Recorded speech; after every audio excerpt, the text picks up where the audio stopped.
Et on est toujours ensemble pour le broker du jour. On va faire un point sur les marchés américains avec vous, David Derry. Léger rebond pour Wall Street hier après une semaine cauchemardesque, la pire depuis le début de la pandémie en 2020. Les marchés sont repartis à la baisse après des données sur l'inflation dont le ralentissement n'est toujours pas suffisant. Exactement, hein. On s'attendait la semaine dernière justement à avoir des données de l'inflation qui reculaient et qui chutaient. Et ça n'a pas été le cas, hein. On a eu une inflation américaine qui s'est retrouvée élevée et qui s'est retrouvée toujours au-dessus des 8%. Et donc, on voit que ça a impacté les trois indices américains. Parce qu'on a désormais là on le voit très bien à l'écran, on a désormais un Nasdaq qui est en dessous des 12 000 points et qui est descendu en dessous des 12 000 points.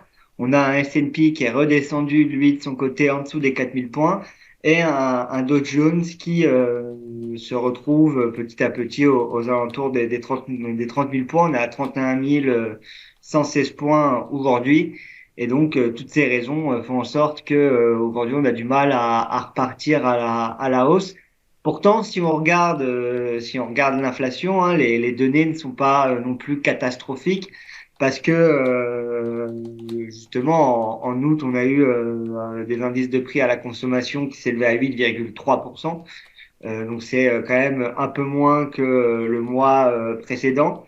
On était à 8,5%, mais bon, comme je le disais, le marché s'attendait à moins, on s'attendait à être autour de 8%. Donc du coup, on dépasse les prévisions de 0,3%, et ça inquiète les marchés, des marchés qui donc chutent et connaissent, comme vous l'avez très bien dit, une semaine de baisse assez forte, parce que c'est l'une des semaines de baisse les plus importantes qu'on ait connues sur les marchés américains depuis justement le Covid. Alors on va enchaîner avec FedEx, c'est un autre plongeon. Alors là, très conséquent, il s'effondre en bourse et donc c'est une chute de moins 21,4% vendredi dernier. Et c'est pas vraiment une bonne nouvelle puisqu'on a coutume de dire que FedEx c'est un peu le baromètre de l'économie américaine.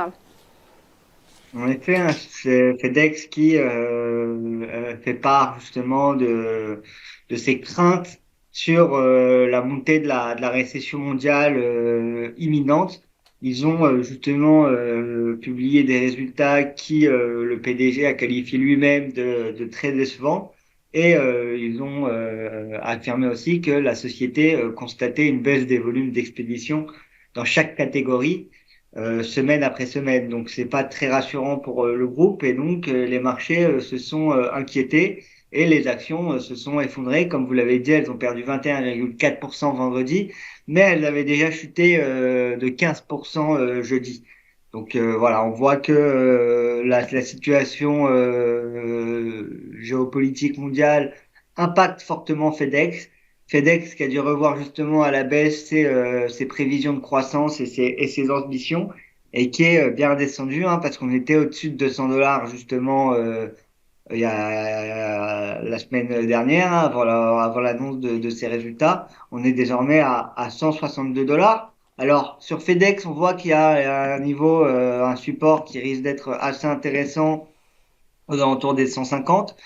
Donc on verra si le cours reviendra rebondir, sachant que FedEx offre environ 2,8 $ de dividendes sur l'année. C'était ce que offrait l'année dernière le cours.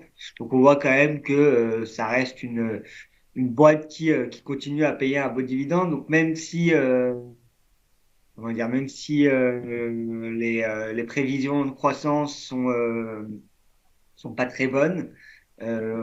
Ça reste quand même une grosse boîte, et là on est quand même atteint une belle correction, hein. On le voit, on va revenir presque à des niveaux d'avant Covid. Donc ça pourrait être un prix d'entrée assez intéressant à suivre pour du moyen long terme. Mais justement, cette baisse de FedEx a aussi entraîné une baisse dans le même logique du PS, hein, son concurrent. Et donc voilà, on voit que ce marché-là n'échappe pas justement au contexte macroéconomique et aux problèmes et aux problèmes géopolitiques. Alors, autre secteur qui s'écroule, hein, décidément, c'est pas très gai, celui des crypto-monnaies et focus sur l'Ethereum. Ce marché des cryptos qui continue de s'effondrer malgré le passage d'Ethereum au Proof of Stake réussi sans problème notable. Atom, de son côté, a réussi à surperformer le marché malgré le contexte actuel. Exactement. Donc, pour le moment, on va rester un peu sur Ethereum. Ethereum qui perd 20% environ en une semaine, qui se retrouve à chuter en dessous de 1500 $ et à être à 1352 $ aujourd'hui à l'heure à laquelle on parle. Et Ethereum qui pourtant a réalisé, on en avait parlé un peu en plateau, The Merge, donc la fusion entre sa chaîne de consensus et sa chaîne exécutive. Et donc, cette opération s'est passée sans souci technique. Donc, on aurait pu s'attendre à ce que les prix réagissent positivement à à ce changement de consensus, hein, sachant qu'en passant en proof of stake, il y a deux choses majeures qui changent sur l'Ethereum. C'est déjà que le protocole, la blockchain devient moins énergivore. On a, d'après consensus, une baisse de 99% plus des émissions énergétiques. Et puis la deuxième, c'est que le protocole devient désinflationniste et qu'on a donc plus d'Ethereum qui sont détruits chaque jour que ceux qui sont créés. Et du coup, malgré ça, hein, on voit pour le moment que le titre n'en profite pas, hein, la crypto-monnaie n'en profite pas et est en chute. On suivra ça, hein. On voit ici aussi sur l'Ethereum que le dernier support il était aux alentours des 1000 $. Donc éventuellement ce serait une zone à regarder, hein, pour un prix d'entrée à moyen long terme. Si on casse les 1000 $, par contre, on pourrait chuter bien plus bas. Donc à suivre, mais en tout cas, c'est sûr qu'en ce moment, les investisseurs préfèrent quand même dérisquer leur portefeuille.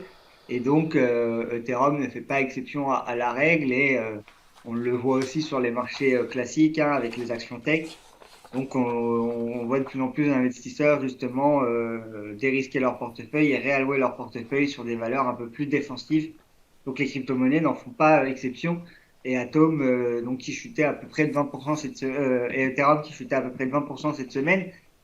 Une exception quand même dans le monde des crypto-actifs et une exception qui a plutôt bien performé. Et là, on le voit depuis maintenant le mois de juin, on est reparti en tendance haussière sur cet actif. C'est Cosmos ou Atom. Cosmos, c'est le nom de la blockchain. Atom, c'est le nom de sa crypto-monnaie, de son jeton de gouvernance. Alors, Cosmos, ça veut être d'Internet des blockchains, hein. L'idée, c'est de pouvoir interconnecter les différentes blockchains entre elles.